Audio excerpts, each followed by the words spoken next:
좋으신 하나님이 주시는 또 은총과 평화가 사랑하는 교우 여러분들에게 있기를 빕니다.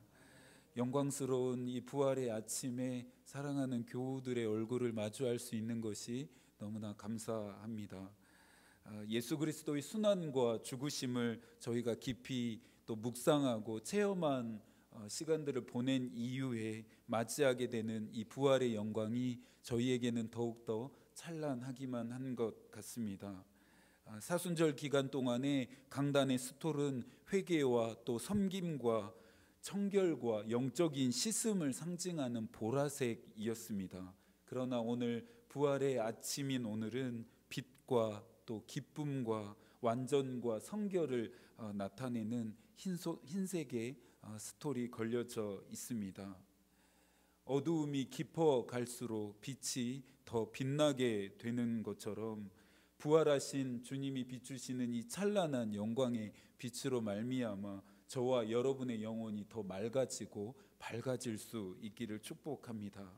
다시 한번 주위에 있는 교우들과 인사를 나누시면 좋을 것 같습니다. 부활의 영광이 당신과 함께하기를 축복한다고 저희가 함께 서로 인사했으면 좋겠습니다. 부활주의를 기다리고 준비하면서 담임 목사로서 참 감사한 마음을 많이 갖게 되었습니다.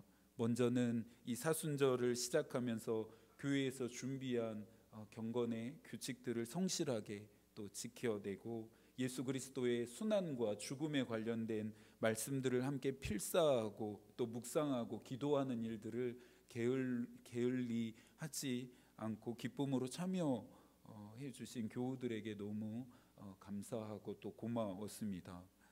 하나님의 계심뿐만 아니라 여러분의 있음으로 말미암아 또 저희 교회가 존재할 수 있는 것이지요. 이 마음과 함께 하나님이 주시는 이 은혜와 사랑은 우리만을 위해 주신 것이 아님을 잊지 않아야 합니다. 우리에게 먼저 주신 것입니다.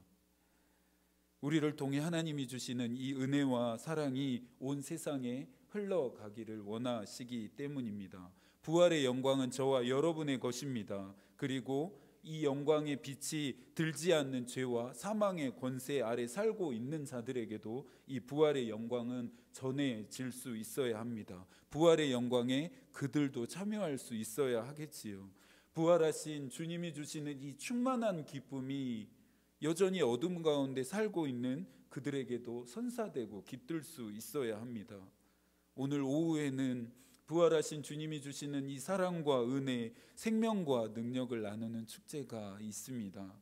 값없이 저희가 받았으니 또 값없이 나누는 마음으로, 가난한 마음 또 빚진 마음으로 섬기는 시간들이 될 수 있었으면 좋겠습니다. 협성대학교 신학대학 김영선 명예교수는 웨슬리에게 있어서 부활은 칭의의 근거였다라고 말합니다. 웨슬리는 이 부활의 능력으로 말미암아 우리가 의롭다함을 얻게 되었다라는 것이 그의 설명입니다. 그러니 그리스도의 부활은 단순한 과거의 역사적 사건이 아니라 신자들의 현재적인 삶에 실존하는 사건이다라고 말합니다.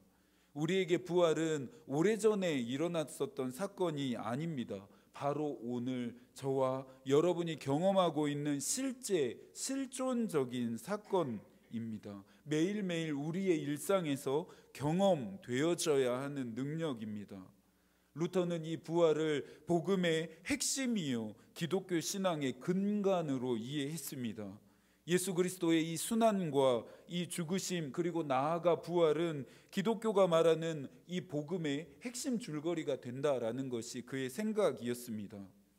그리스도인들은 이것을 신앙을 지탱하게 하는 근간으로 삼을 수 있어야 한다라고 이야기합니다. 무슨 의미입니까? 우리의 신앙, 우리의 믿음, 우리의 삶은 예수 그리스도가 우리를 위해서 순환을 받으시고 또 죽으셨고 부활하셨다라고 하는 이 믿음의 고백 위에 세워져야 한다라는 것입니다.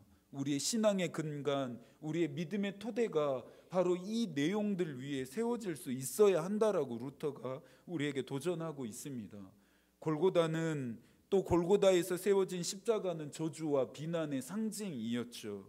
스스로도 구원하지 못하는 예수 그리스도는 십자가에 달리신 유대인의 왕이라고 하는 이 편말 때문에 더 많은 조롱과 더 많은 비난을 받아야 했습니다. 그와 함께 했고 그와 함께 죽기까지 하겠다라고 하는 이 결의에 차 있었던 제자들도 이 십자가의 공포 앞에 골고다에서 모두 다 도망갔습니다.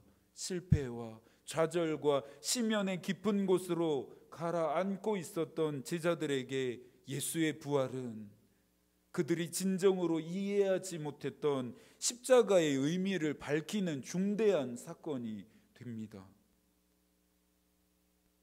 우리의 인식에 대해서뿐만 아니라 현실에 있어서도 부활을 통해 증명된다라고 한 신학자의 말처럼 부활의 사건은 우리가 믿고 있는 모든 것에 대한 강력한 증거입니다. 우리가 믿고 있는 것이 허상이 아니라 일상이고 또 실상임을 일깨우는 증언이 된다라는 것입니다. 그래서 부활이 중요합니다. 부활의 사건이 중요합니다.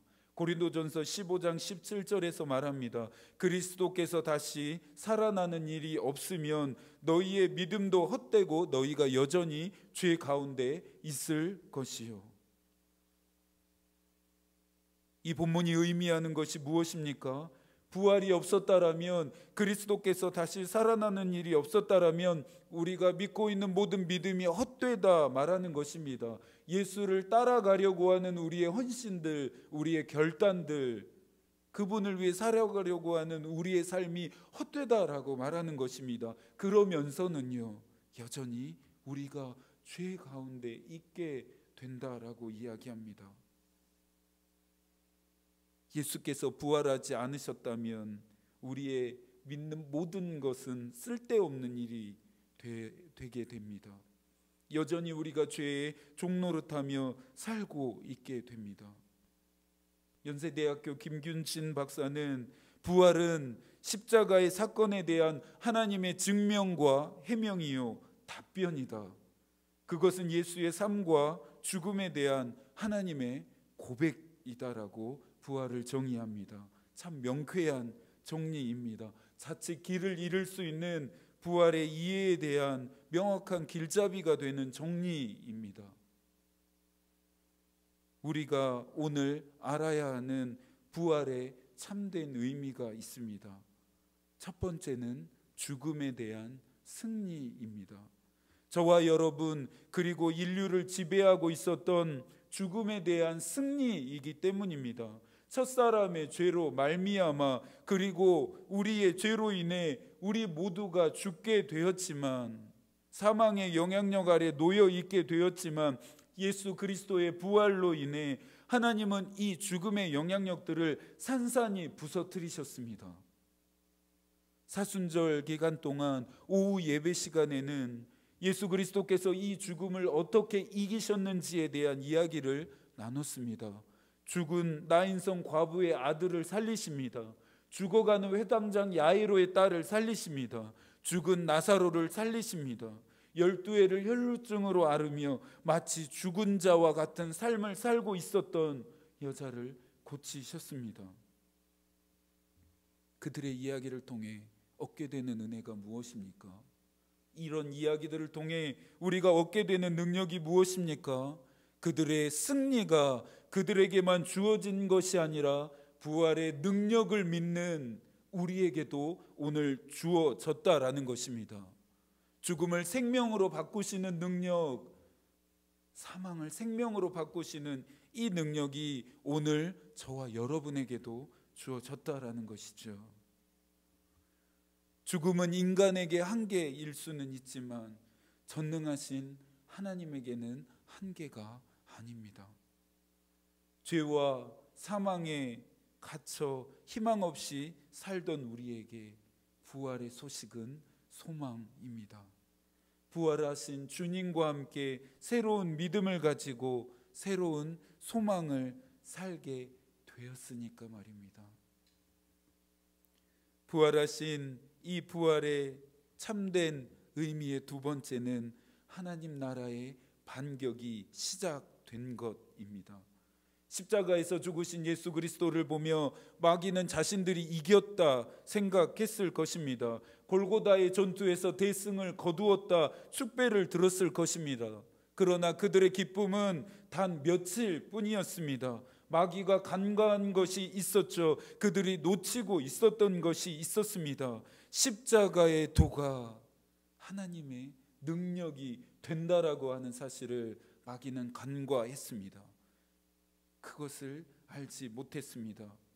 십자가는 패배가 아니라 승리입니다. 십자가는 마귀의 권세를 깨뜨리는 하나님의 핵심적인 전략이자 전술이었습니다. 부활의 아침, 예수 그리스도의 승리가, 그리고 복음의 승리가 온 세상에 선언됩니다. 오늘 예수 그리스도께서 부활하셨습니다. 그리고 오늘 예수 그리스도께서 승리하셨습니다. 부활하신 주님이 주시는 이 능력이 저와 여러분의 것입니다. 부활하신 주님의 찬란한 영광의 빛이 저와 여러분을 비추고 있습니다. 부활하신 주님이 주시는 기쁨, 능력, 소망, 영광을 마음껏 누리시기 바랍니다. 이 시간에도 부활하신 주님이 가르쳐 주신 기도를 계속해서 읽어 가겠습니다. 오늘 우리의 기도는 우리가 우리에게 죄 지은 자를 사하여 준 것 같이 우리의 죄를 사하여 주시옵고입니다. 부활의 아침, 이 기도는 유난히 큰 울림이 됩니다. 죄란 무엇일까요? 무엇이 죄가 되는 것일까요? 아이들에게 죄가 무엇인지, 죄가 무엇일까 물어보면 아이들은 되게 한결같이 이야기합니다. 나쁜 말 하는 것이 죄예요. 나쁜 행동하는 것이 죄예요. 이렇게 보통 이야기합니다. 죄란 무엇일까요? 로마서 1장에서 바울이 말하는 것처럼 모든 불의, 추악, 탐욕, 시기, 살인, 분쟁 등과 같은 것들이 죄일까요? 물론 그런 것들도 죄일 수 있습니다. 그런 것들도 죄가 될 수 있습니다. 하지만 주의 기도에서 말하는 죄는 이것들과는 다른 좀 더 특별한 관점으로 이해할 필요가 있습니다. 주의 기도에서 말하는 이 죄에 대해 공통적인 일치를 이루는 견해는 여기에서 말하는 이 죄는 우리의 빚으로 이해해야 한다라는 것입니다. 웨슬리는 우리가 죄를 지을 때마다 우리는 하나님께 새로운 빚을 지고 있다라고 말합니다. 그래서 이 죄를 지불하지 않는 빚으로 이해해야 한다라고 이야기합니다. 12사도의 가르침이라 부르는 디다케에서도 이 오늘 우리가 다루고 있는 이 기도를 이렇게 번역하고 있습니다. 우리의 범죄를 사해 주시옵고. 오늘 본문의 저자인 마태도 이 죄를 빚의 개념으로 이해했습니다. 죄를 하나님께 지는 일종의 빚으로 생각했던 것입니다. 알쏭달쏭하시죠? 무슨 의미인지 잘 이해가 되지 않으시죠? 개념을 이해하기 어려울 때 가장 지혜로운 방법은 비유를 통해 깨달음을 얻는 것입니다. 우리 주님이 너무나 잘 또 자주 사용하셨던 방법입니다. 죄가 빚이라고 하는 이 상관 관계를 잘 설명해 주는 이야기가 있습니다. 마태복음 18장에 나오는 용서할 줄 모르는 종의 이야기입니다. 21절부터 35절까지 이 이야기의 내용이 등장하는데요. 이야기는 이렇습니다. 10,000달란트 빚진 자가 그 빚을 갚아야 할 때가 돼서 임금 앞에 끌려오게 됩니다. 그런데 이 빚을 진 사람은 갚을 돈이 없었습니다. 주인은 갚을 돈이 없는 이 10,000달란트 빚진 자에게 네가 갚을 돈이 없으니 너의 몸을 팔고 너의 아내를 팔고 너의 자식들까지 팔고 남아있는 모든 재산까지라도 다 팔아서 이 빚을 갚으라 이야기합니다. 아무리 돈을 못 갚기로소니 어떻게 아내와 자식들까지 팔아서 이 빚을 갚으라 할 수 있는지 주인이 너무나 나쁘고 매정하다라고 하는 생각이 듭니다. 하지만 제가 주인 편을 드는 것은 아니지만 여러분, 10,000달란트가 지금의 돈으로 얼마인지를 안다라고 한다면 주인에 대한 이 비난이 조금은 수그러들 수도 있을 것 같습니다. 1달란트는 보통 6,000데나리온이라고 합니다. 그런데 여기에서 1데나리온이 당시 정규 노동자의 하루 임금이었다고 합니다. 그러면 1달란트는 얼마가 됩니까? 지금의 돈으로 환산하면 6,000만 원이 됩니다. 그러면 10,000달란트는 지금의 돈으로 얼마가 됩니까? 6,000억 원이 되는 것입니다. 정말 어마어마한 빚이죠. 어떻게 이 빚을 질 수 있었는지 이해조차 안 될 만큼 엄청난 빚입니다. 당시 헤롯 대왕이 한 해 세금으로 거두어 들인 돈이 900달란트를 상회했을 정도였다라고 하니까 실로 이 10,000달란트의 빚은 정말 거대한 산처럼 압도적입니다. 이 막대한 빚을 어떻게 갚을 수 있었을까요? 주인이 가족들을 다 팔아서라도 갚으라고 이야기합니다. 당시 가장 비싼 노예의 값이 2,000데나리온이었습니다. 가족들을 판들, 남아있는 재산을 다 판들 이 어마어마한 빚을 다 청산할 수 없었습니다. 갚을 수 없었습니다. 빚의 무게를 견디지 못했던 이 빚진 사람이 10,000달란트 빚진 사람이 할 수 있는 것이 무엇이었을까요? 주인 앞에 엎드려서 빌고 비는 일밖에 없었습니다. 기회를 주십시오. 시간을 더 주십시오. 제발 참아 주십시오라고 빌고 또 빌었습니다.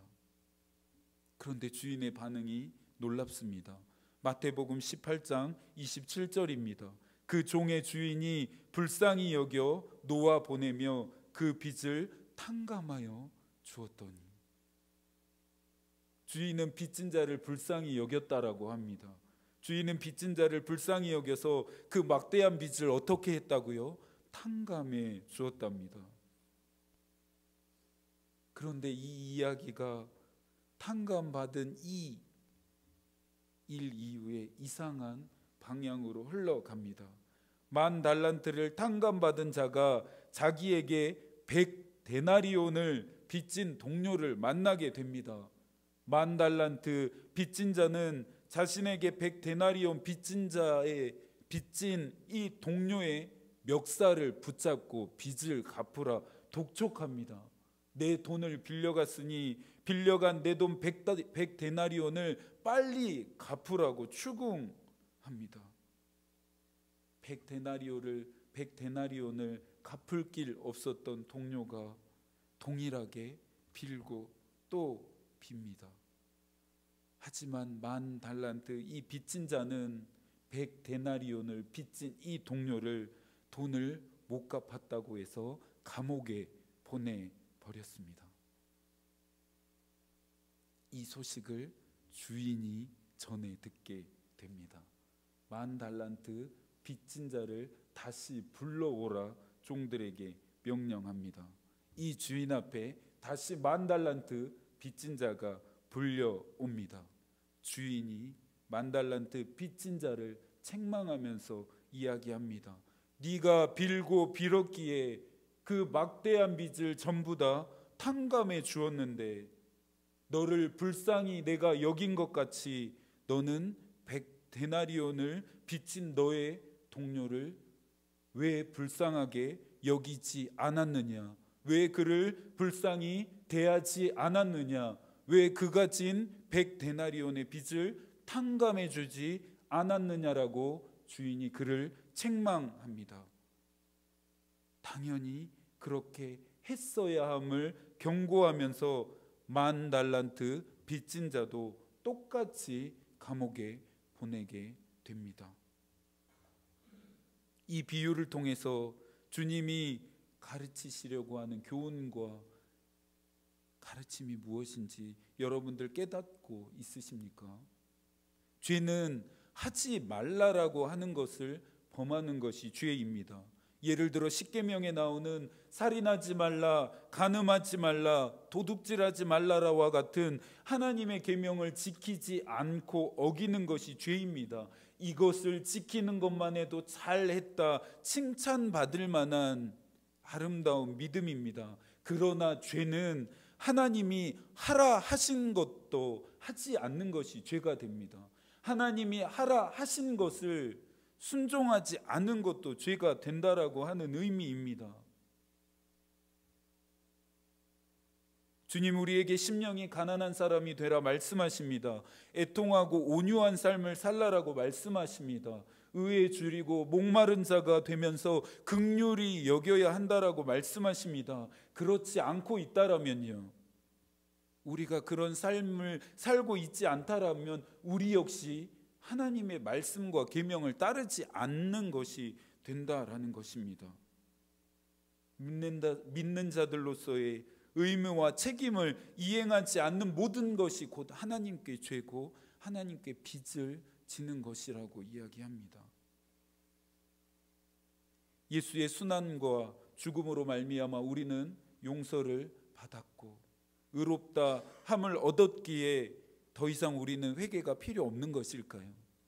십자가의 능력으로 예수 그리스도가 십자가에서 흘리신 그 보혈로 말미암아 우리의 모든 죄가 깨끗하게 되었고 정결하게 되었고 무력하고 부패하고 무능했던 우리가 의롭게 되어졌으니 이제 우리는 더 이상 회개할 필요가 없는 것인가요? 그렇지 않죠. 이건 정말 큰 오해입니다. 큰 착각입니다. 믿는 우리는 끊임없이 우리의 영혼을 맑게 또 밝게 하는 일을 해야 합니다. 로마서 8장 12절과 13절에서 바울이 말합니다. 그러므로 형제들아 우리가 빚진 자로 돼 육신에게 져서 육신대로 살 것이 아니니라. 너희가 육신대로 살면 반드시 죽을 것이로되 영으로서 몸의 행실을 죽이면 살리니. 믿는 자들은 언제나 스스로의 죄를 발견하고 그것을 해결하는 일들을 해야 합니다. 영으로서 몸의 행실을 죽이는 일들을 일생 동안 끊임없이 할 수 있어야 합니다. 이것을 위해 노력해야 합니다. 우리가 우리에게 죄 지은 자를 사하여 준 것 같이 우리의 죄를 사하여 주옵시고라고 하는 이 참회의 기도는 그런 우리의 영혼을 매일매일 닦는 기도입니다. 닦아내는 기도입니다. 깨끗이 하는 기도입니다. 그러면서 이 참회의 기도를 통해 누군가를 향한 자비와 너그러움을 기를 수 있어야 합니다. 우리가 우리에게 죄 지은 자를 사하여 준 것 같이 우리 죄를 사하여 주시옵고라고 하는 이 기도는 단순한 개인적인 회개의 용도로 우리에게 가르치신 기도가 아닙니다. 이 기도는 믿는 자들인 우리 주의 기도를 따라 살려는 우리의 삶의 방식에 대한 과격한 도전입니다. 웨슬리는 우리가 지은 죄의 사슬로 우리의 손과 발이 결박되었었다라고 말합니다. 쇠사슬과 족쇄로 우리의 손과 발이 단단히 채워져 결박되어진 것이죠. 웨슬리는 우리의 손과 발을 단단히 결박했던 쇠사슬과 족쇄가 무엇인지를 설명합니다. 이것들은 세상에서 우리가 받은 상처요, 우리의 육신의 것들로 인해 받은 상처요, 악마로 인해 받은 상처, 우리 온몸을 온통 덮고 있는 상처들이다. 이것들은 우리의 피와 영혼을 마셔버리는 고질병이다라고 이야기합니다.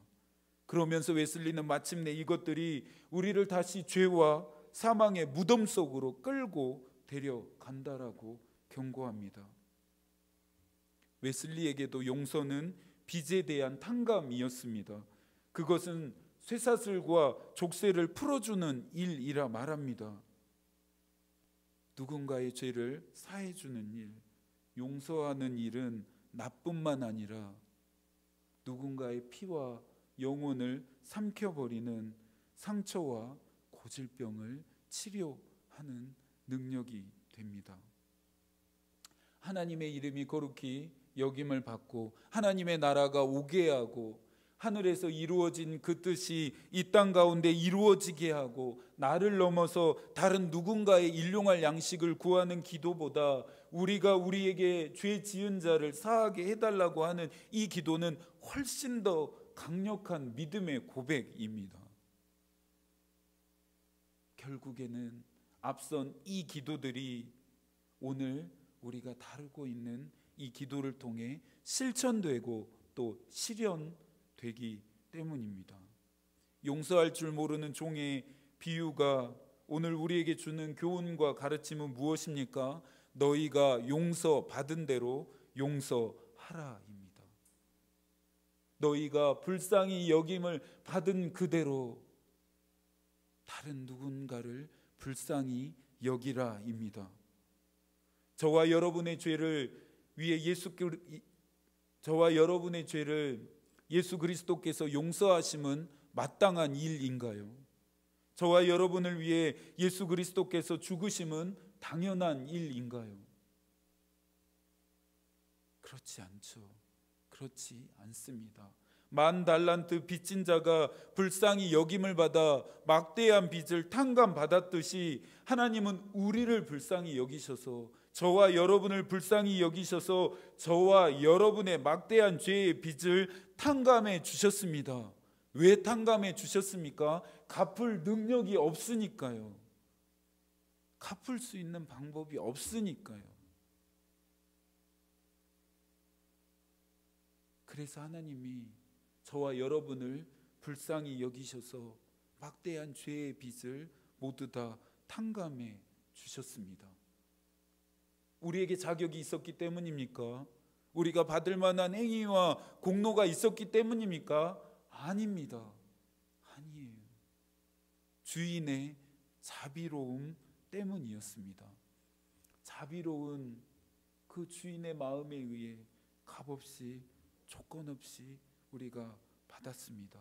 이 교훈과 가르침을 깨닫고 있다라고 한다면 이 주인의 자비로운 마음과 여러분의 마음이 잇대어지고 있다라고 한다면 오늘 우리가 다루고 있는, 오늘 우리가 고백하고 있는, 오늘 우리가 이 기도처럼 살려고 하는 이 기도의 내용의 순서가 뒤집힌 이유를 우리가 비로소 이해할 수 있습니다.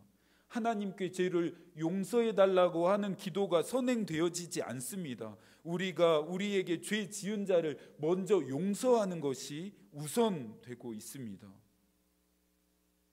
이 기도는 나에게 빚을 진 사람, 나에게 죄를 지은 사람의 죄와 빚을 모두 다 탕감해 주겠다라고 하는 결단이 포함되어야 합니다.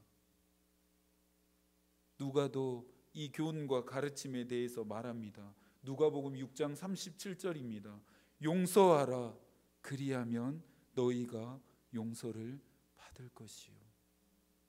우리가 용서를 받는 것이 먼저가 아님을 누가도 이야기합니다. 용서받기 위해서, 우리가 용서받기 위해서 어떻게 하라고 누가가 이야기합니까? 먼저 용서하라 말합니다. 마가복음 11장 25절에서 말합니다. 서서 기도할 때에 아무에게나 혐의가 있거든 용서하라.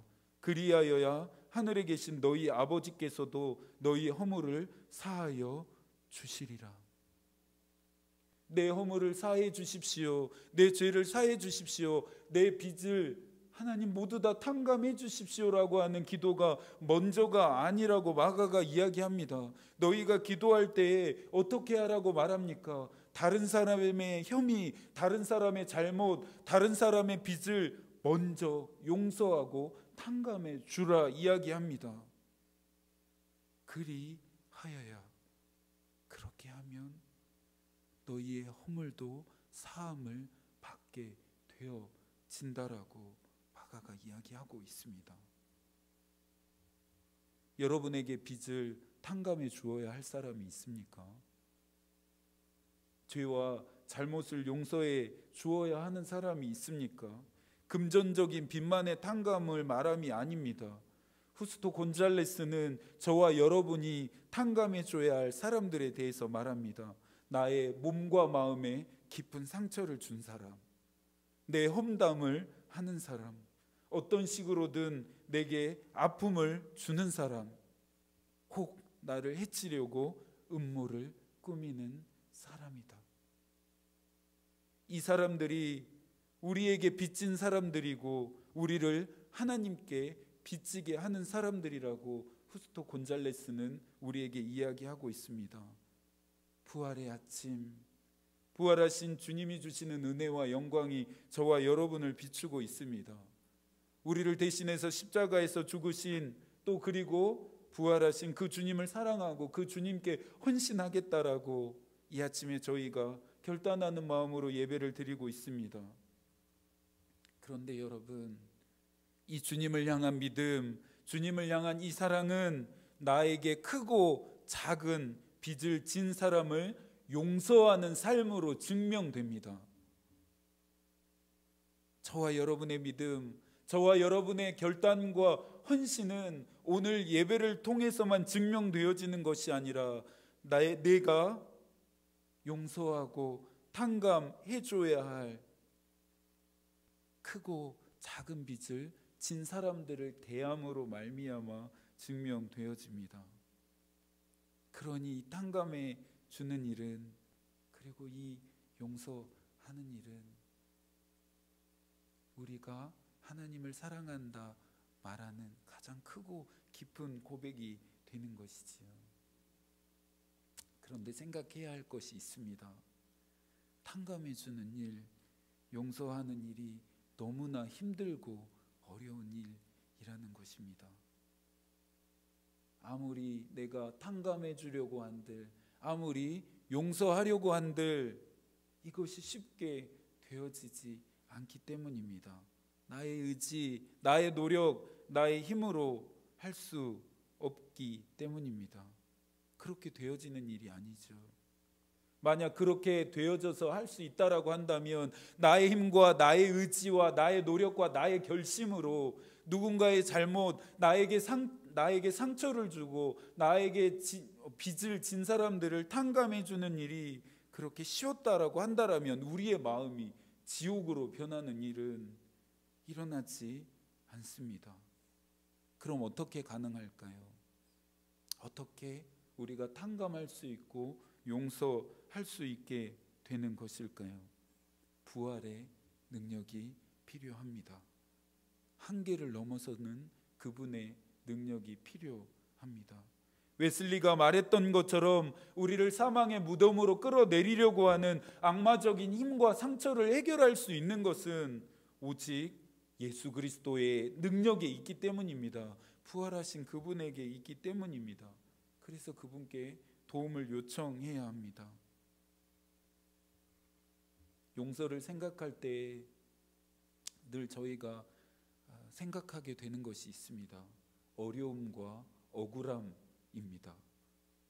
가해자가 용서를 구해야 하는데 마치 피해를 당하고 상처를 받은 피해자인 저와 여러분에게 용서가 요구되어지는 것처럼 들리기 때문입니다. 미국의 비폭력주의 흑인 인권 운동가였던, 또 목사였던 마틴 루터 킹이 쓴 사랑할 힘이라고 하는 책에서 나오는 내용이 있습니다. 오늘 우리가 살펴보는, 우리가 우리의 죄를 사하여 준 것 같이라고 하는 이 기도의 내용을 곱씹어 볼 수 있는 의미 있는 이야기가 마틴 루터 킹에 의해서 전해지는데요. 한번 들어보시겠어요? 미움을 미움으로 갚으면 미움만 늘어날 뿐이고 별이 사라진 밤을 더 어둡게 만든다. 어둠을 몰아낼 수 있는 것은 어둠이 아니다. 빛만이 어둠을 몰아낼 수 있다.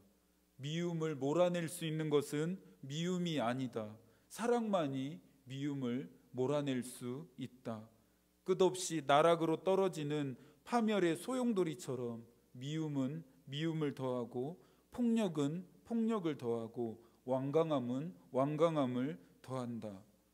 원수를 친구로 바꿀 수 있는 능력은 사랑에만 있다. 미움의 본성은 파괴와 분리이다. 그러나 사랑의 본성은 창조와 건설이다. 구원의 능력으로 사랑은 결국 변화를 이루어낸다. 이것이 부활하신 예수의 정신입니다. 예수 그리스도의 부활이 믿는 자들에게 뿐만 아니라 세상의 희망이 되는 이유입니다. 어두움이 깊어가고 미움과 폭력과 완강함으로 물들어 있고 서로가 원수된 뿐인 세상을 예수는 자신을 내어주신 사랑으로 마침내 변화를 이루어내십니다. 새로운 세상이 열리게 하셨습니다. 부활의 아침, 부활하신 예수 그리스도의 영광이 우리를 비추고 있습니다.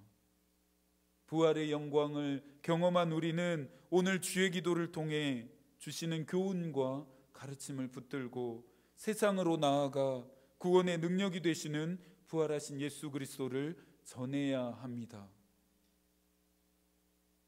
주의 기도를 따라 부활의 삶을 살아낼 수 있어야 합니다. 어떤 마음으로요? 어떤 정신이면 될까요? 우리가 우리에게 죄 지은 자를 용서하는 마음, 탕감하는 자비로운 마음입니다. 하나님의 마음이 우리의 기도가 되고 하나님의 뜻이 우리의 길이 되기를 빕니다. 아멘.